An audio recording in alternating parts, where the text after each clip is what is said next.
This is us. Do you think we should do things like, is this thing on? Kristin Simonetta. Hi, Kristin Simonetta. No, I want you to be. I mean, if this isn't actually us.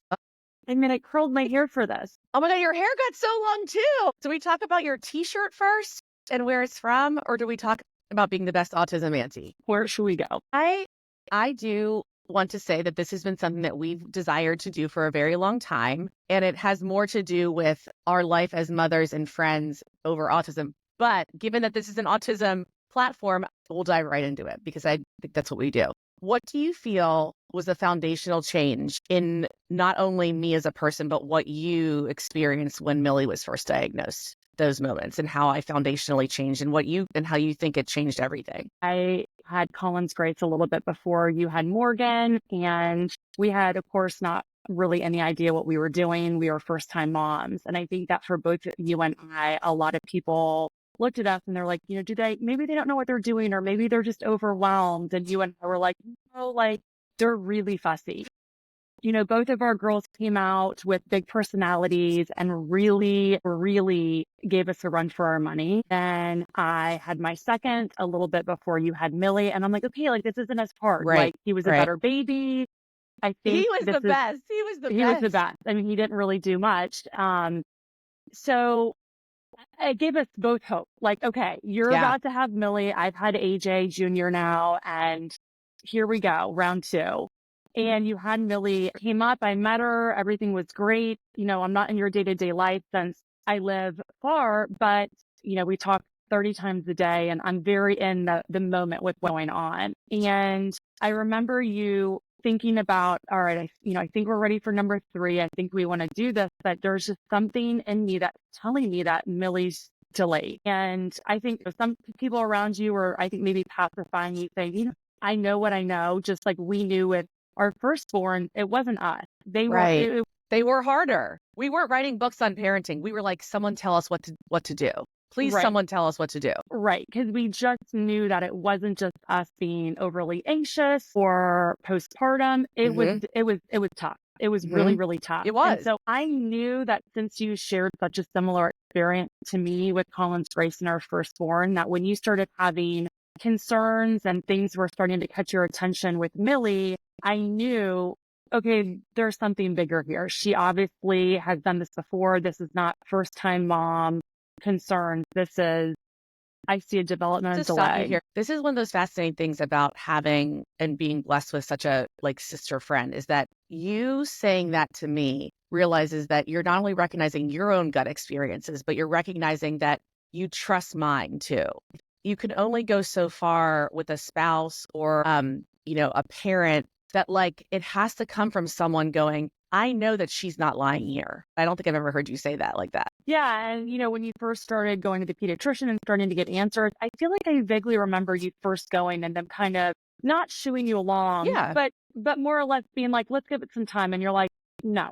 There's I'm already delayed. We're already behind. Right. Like, let's get this going. I think she needs intervention. Like, let's start peeling back the layers and figuring out what's going on, because why wait? I mean, there's no point of waiting if you felt so deeply that we needed to not even get a diagnosis, but just really try to figure out what's going on and why does this feel different than my first. How did you feel, though, as a friend? Because we were so ticking along, so in parallel. Do you feel like it changed your own acceptance of your own kids' developments at all? Or did it help you lean in more to understanding your own kids through their own development? I feel like it was such a hurricane tsunami for me and I know you remember that watching me, that I honestly don't know what you were experiencing because I was so in it. Yeah, you were so in it. Ironically enough, I had the most challenges, different set of challenges with my second than I did with my first, but AJ Jr., my second, is my first boy. So I feel like people were like, well, maybe you just aren't experienced with a boy, and boys are a lot different than girls. And I knew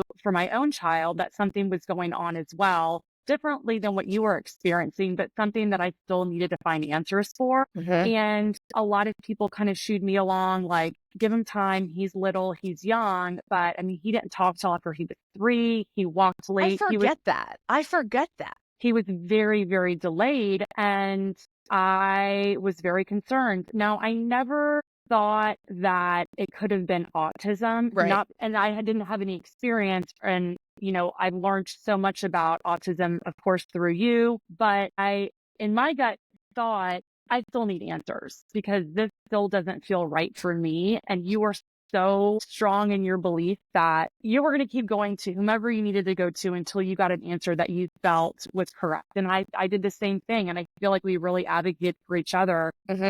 Yes. You wanted to put Millie in the best place that's going to Mm-hmm. make her thrive. Mm-hmm. And it took you appointments and, lots of doctor conversations Yep. and talking to therapists and the community until you got an answer that you felt like was going to really help you and your family and Millie. Yeah. I mean, I guess I forget that in my own, like, again, like bottom of the floor, like what felt like rock bottom at that moment. Clearly it was. I didn't realize that there was a recognizing of trusting your own gut for your own children in a completely different way. Yeah. Oh, and I think because we were then fully full-time 2-kid moms, like it wasn't our first rodeo, there wasn't anything that was going to stop me from wanting a third kid. And I think that when I think back on that, I do question why I was so go, go, go with that, given that I was in such a questioning spiral with Millie. At the same time, I wouldn't change it for the world, right? Like I think back on how much I learned through that and how much you probably learned through watching me. Has it changed your thoughts on your own life? I mean, I know you and I sitting at Bistro X, me 3 months pregnant and you 8 months pregnant with our first, we were not thinking that we were going to have this conversation in 12 years. Right. Way. I mean, yeah, your family's changed my family's entire life. Yeah. And in so many ways. And I think, and I'm so thankful that my children have your family to be able to experience all different types of people Mm-hmm. and their acceptance for all different types of children. And I actually didn't tell you this, but this past weekend, I was at the playground with my youngest, who is 6, and he is a bulldozer, which and Got pause. he's got paws. He's just very, he's a big, lovey teddy bear. He's like the lion that's going to challenge his dad to become king of the Yeah. savannah, Yeah. He's just really the best. And he is a very, very sweet soul. And we were at the playground and there was one other child there with his mother, or who I assume was his mother. And I could tell that he was autistic. And my child's name is 10, he walked up to the playground and this other child was standing there and like wasn't really moving, like on this like little bridge for Penn to go. Mm-hmm. Mm-hmm. And I could tell the mother was starting to get a little bit uncomfortable. Now, this child was definitely younger than Penn, maybe by Mm-hmm. like a year or two, Mm-hmm. maybe just by like a year. And I said, Penn, why don't you tell him, like, excuse me, like, can I go by? And the mom kind of like looked at her child, which was a boy, and then looked at me and she's like, I'm sorry, you didn't understand. I'm like, that's okay. And Penn goes, that's okay. Let's just play. And he didn't think it was, why is he not talking to me? And why is he not really moving? And why does he look confused? Penn just like figured out, like, let's play together. Well, And this is the reality. Like, let's just keep going. right. But, I think that for a lot of kids, they might have, I mean, kids can be mean and it can be awkward and kids can say, why are they talking? Or, why this or why that? And I think that all of my children for sure fully understand everyone is different. And until you have someone in your life that you're really close with to see this in real time and real life, I'm so grateful that I do think my kids have a little bit extra sensitivity to any type of children that appears different than them. Yeah, I see that. I've seen that because of how close we are as friends and with the kids. We know and we've acknowledged each other's children's like superpowers and the beautiful parts of who they are. And the older girls being like such spitfires and little mini us. And then at the same time, noticing like the softness of AJ Jr. and Millie in particular to bring even that out even greater for AJ Jr. I say that with Millie and AJ Jr. because they're the closest in age, but like because of given the opportunity to actually be around each other and to actually, as a child, notice those differences, I think it just almost brings out the best parts. I see it bringing out the parts that I love about your kids innately just gets like magnified because they are such sweet soul. I think breeding the environment of acceptance, but then being able to experience it so closely gets you to see the parts that you love most about your kids too, and like how sweet they are and For how sure. inclusive they are. You have to take pause because that's the guidance that you get to provide as a mother, but also because you love us and our family. And, we don't know what Millie thinks about, brother, and we don't know what Mac thinks about Penn and their roughhousing. But my hope is that it doesn't matter what they think, it's how everyone feels about it. And that we're all just making memories, and there's typical things that we get to do still. It just looks different. I mean, and honestly, I actually disagree with you. We definitely, I think, know. I mean, we took, Millie and AJ to Disney World, and Millie, she's going to do what she doesn't want to do, which is my favorite thing about Millie. It's just and my she favorite also thing. doesn't care that that's your favorite thing about her. She's like, right. Cool. Great. Like, I'm not doing this to make you happy. I'm doing this because this is my favorite thing. If you like it, great. If not. People pleasing is the last thing that she's ever going to know or understand. Right. And I think, during that trip to Disney World, AJ just grabbed her hand and they'd walk, and she wasn't annoyed and she's not irritated. And they'd sit, she'd sit in front of him and on the roller coasters, and he'd put his hands above, I can't over believe his shoulders. How accepting she was of that. And she let him touch him, and she didn't want him to touch him. She accepted it because I think that she felt like, he was a safe place to land, and he feels safe because she could feel the acceptance he had. That to me is the luxury item that you can't purchase. And I always talk about this. It's like, it's the piece of gold that I don't have access to that unless I set my family up to be open to that. And like us setting up the opportunities for our kids, and specifically, with mine, they get to do what every typical kid gets to do. And it's going to look a lot harder, but those moments of connectivity that is going off of a feeling and a built understanding and a shared friendship and a knowing that it's exactly like it's such a safe friendship to have. I mean, I don't think I ever until then saw Millie actively hold another kid's hand. I mean, she kept doing it. And she kept reaching. I mean, reaching back and knowing that, like, well, I don't want to hold mom's hand. I want to hold his hand. Right. And, she didn't even need to hold his hand. It's a small world. She didn't need to. I was just thinking about it was the small world. I remember being on that little boat. I think that they were sitting in the row ahead of us.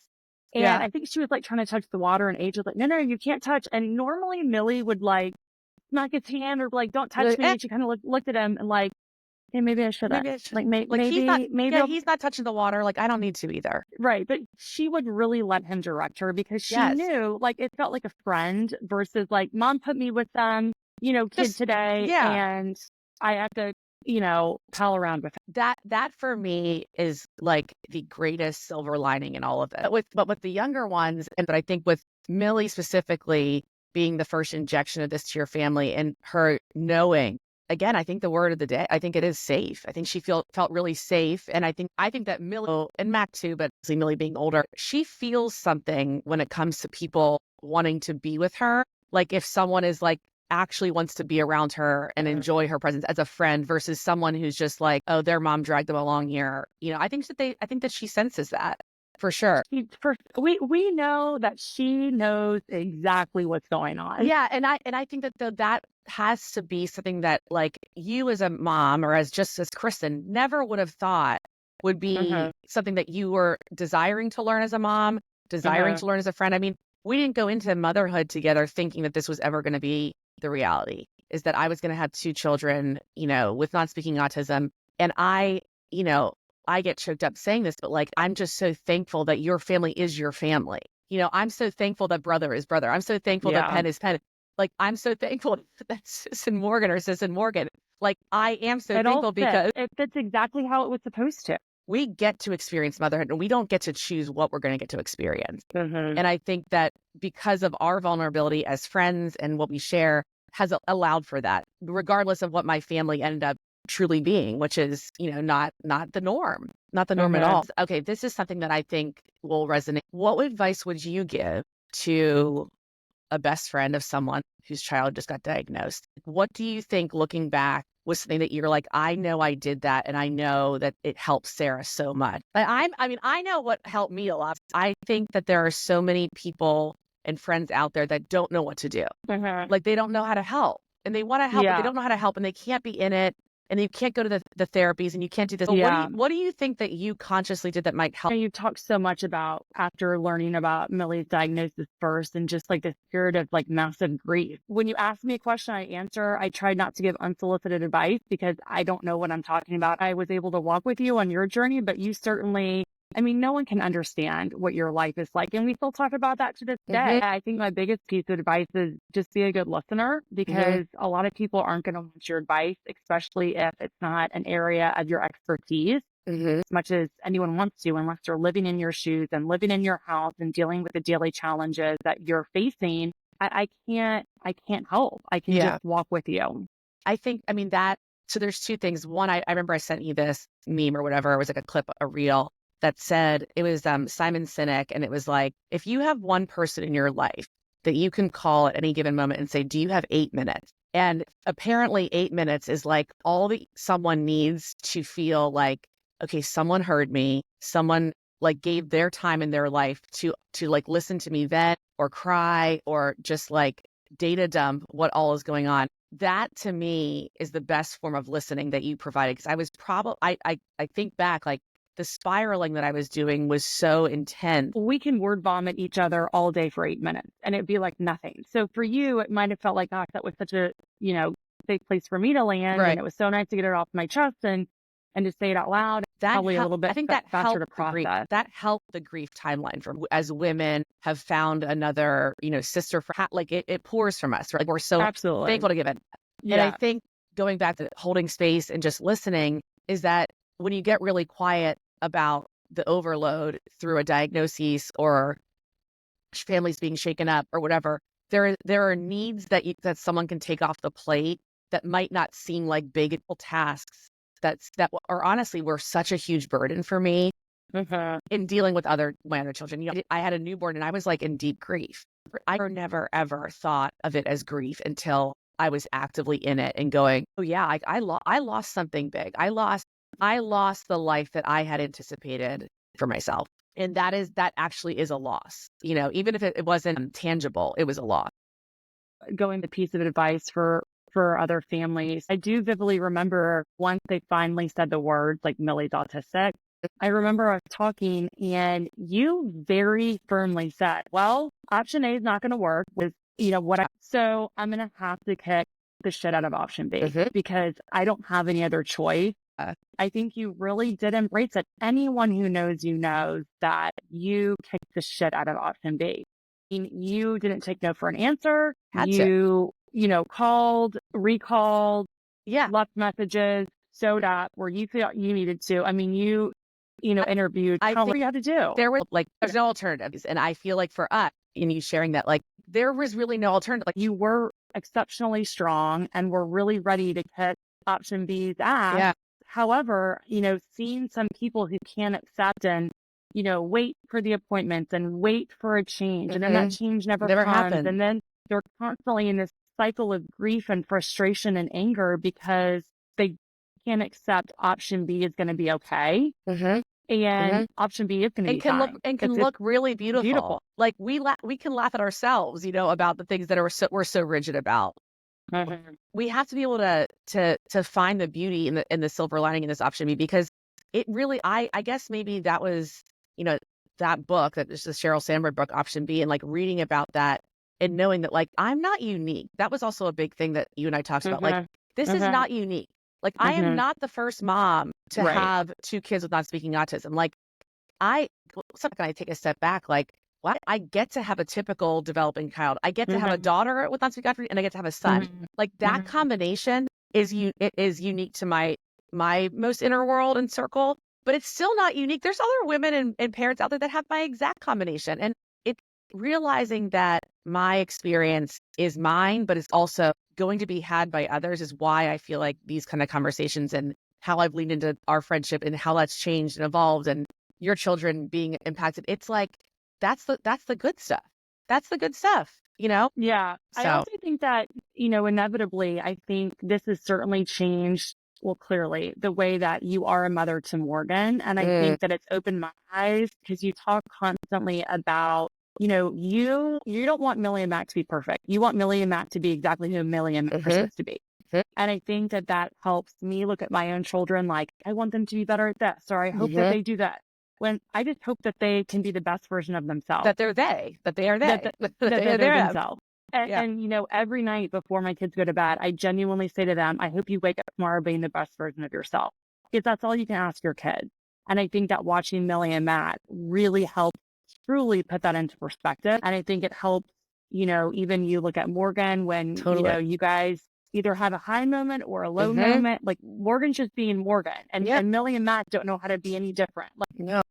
And that's why I can shove their little house in Georgia gear and from their Auntie Kristin. And sometimes they're elated and sometimes they're like, what's this? Here she comes again. The auntie in Southern Florida auntie. who's obsessed with SEC football. Here we go again. But again, it's so great because, you know, Billy does love watching football. And like, who knows? Like maybe she'll be a back analyst one day for a Georgia. All right. Well, I love you the most.